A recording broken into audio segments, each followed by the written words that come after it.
గిరిజన ప్రాంతాలు ముఖ్యంగా అడవిలో, అది కూడా అరకు, పాడేరు లాంటి ఏరియాలకి వాళ్ళు ఓటు వేసి గెలిపించుకున్నటువంటి ఎమ్మెల్యేలు కానీ, ఎంపీలు కానీ, సర్పంచులు కూడా తిరగలేనటువంటి ఏరియాలోకి ఒక ఆంధ్రప్రదేశ్ డిప్యూటీ సీఎం గారు వెళతాను అంటే అక్కడున్నటువంటి ఆంధ్రప్రదేశ్ ఇంటెలిజెన్స్ డిపార్ట్మెంట్తో సహా అందరూ కూడా, పోలీస్ డిపార్ట్మెంట్ వాళ్ళు కూడా, వద్దు సార్, మీ తరపున ఏ కలెక్టరో వెళ్తారు, ఏ ఎమ్మెల్యేనో వెళ్తారు, ఏ మీకు సంబంధించినటువంటి అసిస్టెంట్ ఏ మన కృష్ణతేజ గారు లాంటి వాళ్ళు ఇంకొకళ్ళని పంపిద్దాం, వాళ్ళ కష్టాలు తెలుస్తాయంటే, లేదు, నేను వాళ్ళకి మాట ఇచ్చా, వస్తానని చెప్పా, నేనే వెళ్ళాలి, ఏంటి ఆ ఇబ్బందులు.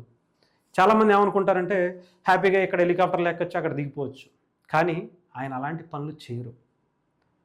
ఆయన ప్రభుత్వ సొమ్ముని ఎక్కడ యూజ్ చేసుకోవాలో అక్కడే మాత్రమే యూజ్ చేసుకుంటారు. అవసరమైతే ఆయన డబ్బునైనా ఖర్చు పెడతారు, కానీ ప్రభుత్వానికి ఆయన ఖర్చు పెట్టించుకునేటువంటి పరిస్థితి ఆయన తెచ్చుకోరు. అలాంటి నాయకుడు. అలాంటిది ఆయన నిజంగా ఈ అరకు, పాడేరు ఈ ఏరియాలోనే ఆయన నిన్న పర్యటన చేసినటువంటి ఈ ఏరియాలోనే గత కొన్నేళ్ల క్రితం అక్కడ ఉన్నటువంటి ఎమ్మెల్యేని కడారి సంబంధించినటువంటి ఏదో ఆయన పేరు ఏదో ఉంటుంది, అతన్ని కూడా నడి రోడ్డు మీద నక్సలైట్లు కాల్చి చంపేశారు. అలాంటి ప్రాంతానికి వెళ్తున్నారు సార్, మీరు వెళ్ళొద్దు అంటే, సరే వెళ్ళారు, సాయంత్రానికి మళ్ళీ విశాఖపట్నం వచ్చేయండి అంటే, లేదు, అక్కడే బస చేస్తాను, నేను అక్కడే ఉంటా, నాకెవరు ఉంటారు శత్రువులు, నేను ప్రజల కోసం మాత్రమే బ్రతుకుతున్నటువంటి వ్యక్తిని, ప్రజల కష్టాలను తీర్చడానికి వచ్చినటువంటి ఒక సేవకుణ్ణి, నాకు ఏంటి భయం, నన్ను ఎందుకు, నేను అలాగ భయపడితే అసలు ఇప్పటికే వచ్చేవాడినే కదా, రాజకీయాల్లోకి వచ్చేవాడిని కదా, నేను అక్కడే ఉంటా, దానికి సంబంధించినటువంటి ఏర్పాట్లు చేయండి, 2 రోజుల పర్యటన, నేను అన్నీ చూసుకునే వస్తా అని ఒక బలమైన నాయకుడు, ఒక ధైర్యం కలిగిన నాయకుడు. ఆ ఎమ్మెల్యే కూడా ఆ సాహసం చేయలే ఇప్పటి వరకు ఆ గ్రామాలు తిరగటానికి. నక్సలైట్లకు కూడా తెలుసు, ఆయనే ఒకప్పుడు నక్సలైట్ అయిపోదాం అనుకున్నటువంటి వ్యక్తి, అలాంటి ఆలోచనలు కలిగినటువంటి వ్యక్తి, వాళ్ళని స్ఫూర్తిగా తీసుకున్నటువంటి వ్యక్తి. ఆయన్ని వాళ్ళు ఎందుకు ఇబ్బంది పెడతారు? డెఫినెట్గా ఒక మంచి నాయకుడిని, వాళ్ళకి మీద కూడా కొంతమందికి మంచి అభిప్రాయం ఉంది. నక్సలైట్లు అంటే కొంతమంది చెడుగా యూజ్ చేసుకున్న వాళ్ళు ఉన్నారేమో, కానీ ఒకప్పుడు వాళ్ళ మీద చాలా మంచి అభిప్రాయం ఉండేది. అదే ఉద్దేశం పవన్ కళ్యాణ్ గారు కూడా గతంలో ఉండేది. అలాంటి ఏరియాస్కి వెళ్ళాలంటే గట్స్ కావాలి.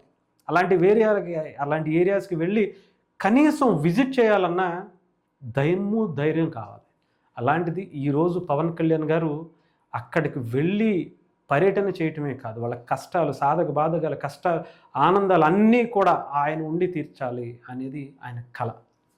ఈరోజు ఆయన అక్కడే ఉండి నైట్ అంతా ఆయన అనేక కార్యక్రమాలు నిన్న మార్నింగ్ నుంచి ఈవినింగ్ వరకు చేసుకుని, నైట్ అక్కడే బస చేసి, పొద్దున్నే మళ్ళీ ఇంకో అనేక అధికారిక కార్యక్రమాలు చూసుకుని, వాళ్ళ అబ్బాయికి హాస్పిటల్ పాలైనా కూడా ఆ కార్యక్రమాలు పూర్తి చేసుకుని కానీ వెళ్ళను, నా కోసం నేను వస్తాను అని చెప్పి ఒక తల్లి వెయిట్ చేస్తుంది, నన్ను నమ్మి అప్పట్లో చాలా నన్ను పిలిచింది, నా కొడుకు వస్తానన్నాడు అని, ఆ నమ్మకాన్ని నేను నిలబెట్టుకోవాలి అని నిలబడి నిరూపించినటువంటి వ్యక్తి పవన్ కళ్యాణ్ గారు. నిజంగానే ఆయన వెళ్ళిన ఏరియాస్ కూడా చూడొచ్చు, అక్కడ రోడ్లు ఉండవు, రోడ్లు లేకపోయినా నడుచుకుంటూ వెళ్ళి అక్కడ కాలినడకను అటు ఇటు తిరుగుతూ, అక్కడ పోలీసులకి ఇబ్బంది, అదొక పెద్ద సవాలు ఈయనకి రక్షణ కల్పించడం. అయినా సరే వెళ్తాను, మీరు వస్తే రండి, లేదంటే లేదు, నేను మాత్రం వెళ్తున్నా అని చెప్పడంతో వాళ్ళు కూడా సపోర్ట్ ఇవ్వాలిగా, తప్పదు. సో పవన్ కళ్యాణ్ గారు లాంటి వ్యక్తికి ఎప్పుడైనా సరే ఆయన ధైర్యమే ఈరోజు ఆంధ్రప్రదేశ్ని నిలబెట్టింది.